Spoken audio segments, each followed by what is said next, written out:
Welcome to our channel. నేను మీ Prashanth.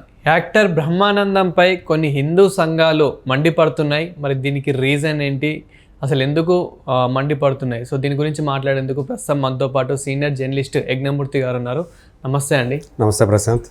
Sir, ఎంతోమంది నవ్వించే మంచి ఎంటర్టైన్మెంట్ చేసే బ్రహ్మానందం గారిపై ఇప్పుడు సడన్గా ఈ ట్రోల్స్ ఏంటి, సోషల్ మీడియాలో కూడా చాలా ట్రోల్ చేస్తున్నారు, అంటే చాలా హైలైట్ చేస్తున్నారు. అసలు ఎందుకు ఇంత మండిపడుతున్నాయి సంఘాలు, అంటే దీనికి రీజన్ ఏంటి?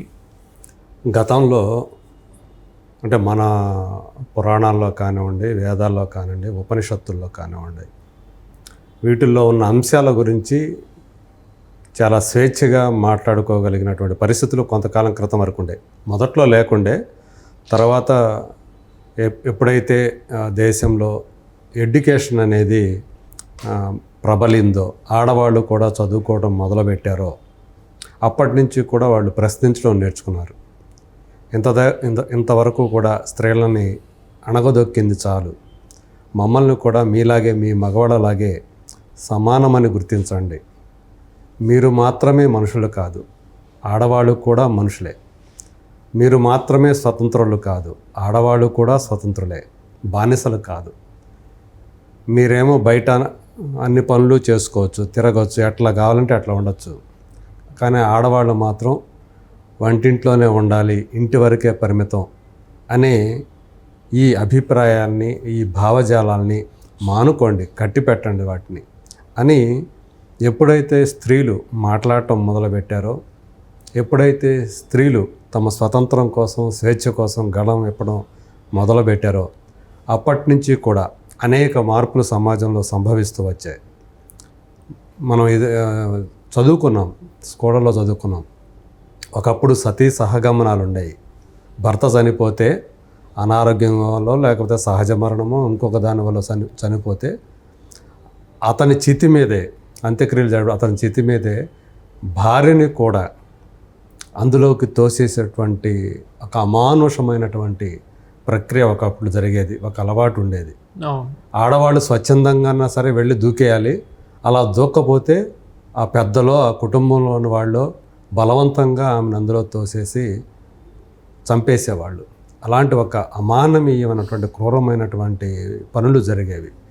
సో అది అందులో అది తెలుసుకొని అది కరెక్ట్ కాదు, అది ఏమాత్రం సమర్థనీయం కాదు, ఒక అమానుషమైనటువంటి చర్య అని తెలుసుకున్నాక, అంటే మనం నాగరికత నేర్చుకునే కొద్దీ కూడా కొన్ని తప్పుడు అలవాట్లు, పొరపాట్లు అవన్నీ కూడా మానుకొని మంచి వైపు పయనం అనేది, పురోగతి వైపు పయనం అనేది జరుగుతూ వస్తూ ఉంది.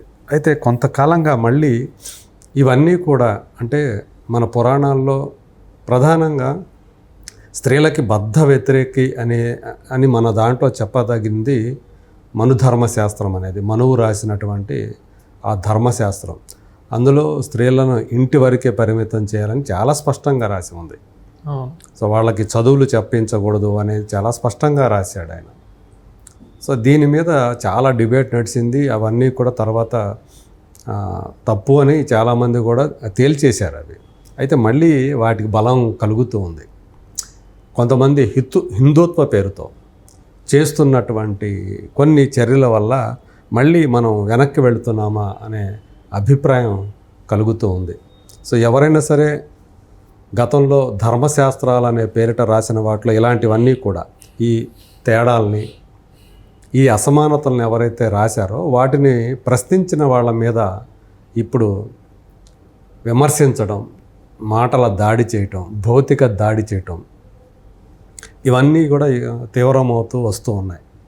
ఇప్పుడు బ్రహ్మానందం గారు ఆయన మామూలుగా కొన్ని సభల్లో కొంత వెటకారంగా మాట్లాడటం మనం చూసాం కొన్ని అంశాల్లో. సో నవ్వించే ప్రయత్నంలో భాగంగా ఆయన కొంచెం వెటకారం కూడా జోడిస్తారు, వ్యంగ్యం కూడా మాట్లాడతారు. ఒక లెజెండరీ యాక్టర్ వరకు చూసుకుంటే అది. అయితే ఆయన రీసెంట్గా సావిత్రిబాయి ఫూలే అనే మహిళ స్త్రీల స్వాతంత్రం కోసం, పురుషులతో సమానత్వం కోసం, స్త్రీ విద్య కోసం తన జీవితకాలం అంతా కూడా వెచ్చించినటువంటి ఒక గొప్ప మహిళ, ఒక గొప్ప సంఘ సంస్కర్త.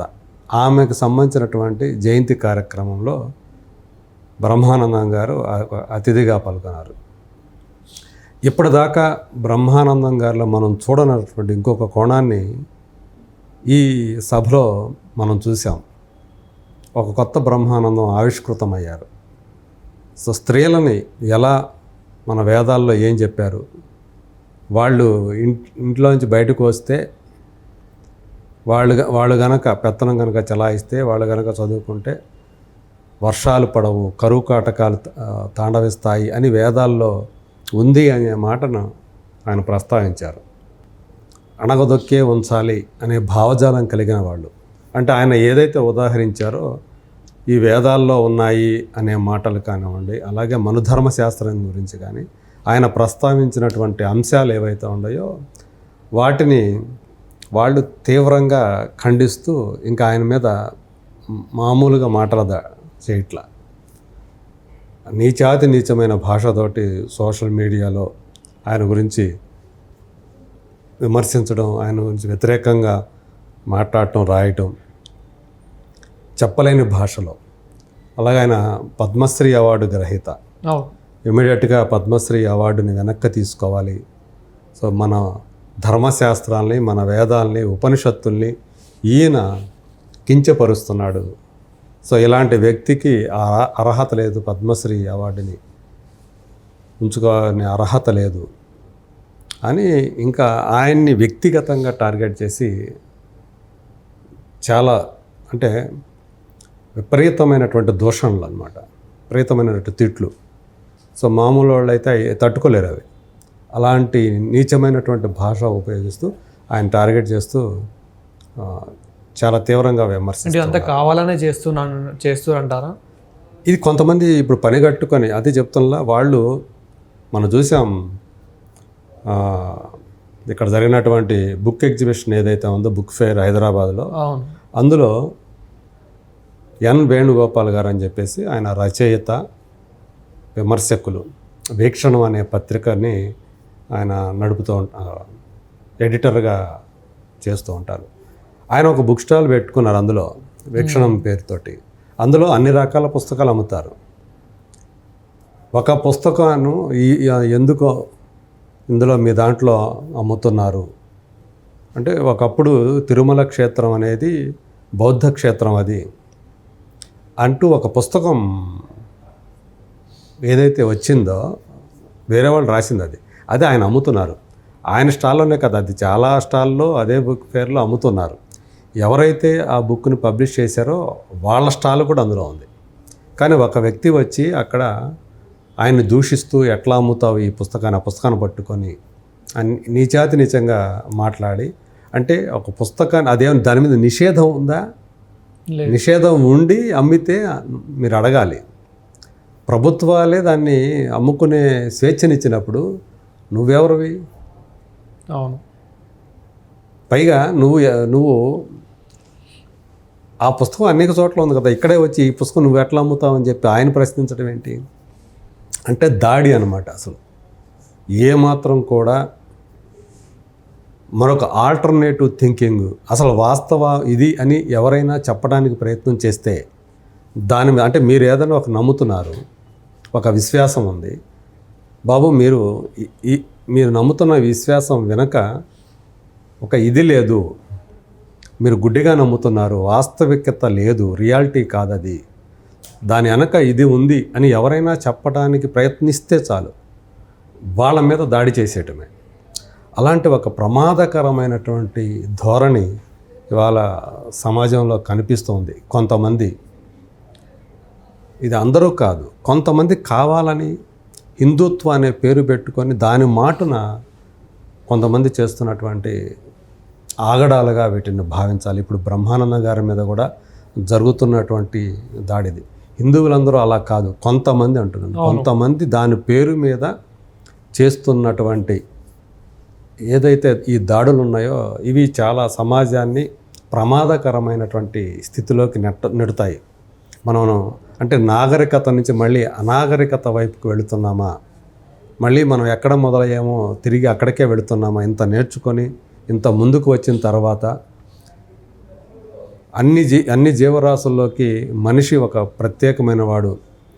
మనం ఎలా ఎవాల్వ్ అయ్యాము, కొత్త నుంచి వచ్చాము అనే ఏదైతే సైన్స్ చెప్తూ ఈ రోజున మనం ఇట్లా నాగరికత నేర్చుకొని ఇలా ఇళ్ళు కట్టుకొని ఉండటానికి ఒక సురక్షితంగా ఇలా బట్టలు వేసుకొని మనం ఎలా పుట్టామో అలా కాకుండా మనకు ఒక నాగరికత అనేది వచ్చింది, మనకు ఒక సంస్కృతి నేర్చుకొని ఇన్ని చేసిన తర్వాత ఇన్ని వచ్చిన తర్వాత మళ్ళీ మనల్ని వెనక్కి తీసుకువెళ్ళే ప్రయత్నాలు కొంతమంది చేస్తున్నారు. వీటిని విఘ్నులైన వాళ్ళందరూ కూడా గ్రహించుకొని దాన్ని తగ్గట్టుగా కనుక అప్రమత్తం కాకపోతే మళ్ళీ మనం చాలా నష్టపోతాం.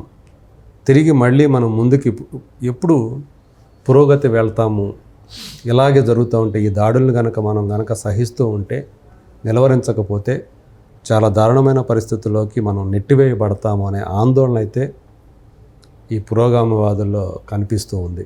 సో వీటిని అడ్డుకోవాల్సినటువంటి, అంటే ఏదైతే చెప్పామో ఒక అభిప్రాయాన్ని, భావ ప్రకటనా స్వేచ్ఛ, అది ఎవరిని తిట్టట్లా, ఉన్న విషయాల్ని అక్కడ ఆయన చెప్పింది బ్రహ్మానందం గారు. సో అది పక్కన పెట్టేసి ఆయన ఎట్లా అంటాడా అట్లా అంటాడా, వేదాల గురించి తిడతాడా, మనుధర్మ శాస్త్రాన్ని ప్రశ్నించేవాడా, వేదాన్ని ప్రశ్నించేవాడా. మీ దాంట్లో ఎక్కడైనా ఒకటి మార్పులు సహజం. అక్కడ అలా ఆ కాలంలో అది కరెక్ట్ అనుకున్నారు, అది రాసుకున్నారు. అది ఈ కాలానికి అవి కరెక్ట్ కాదనుకున్నప్పుడు వాటిని సవరించుకోవాల్సినటువంటి అవసరం మనం ఉంది. సో అది జరగాలి.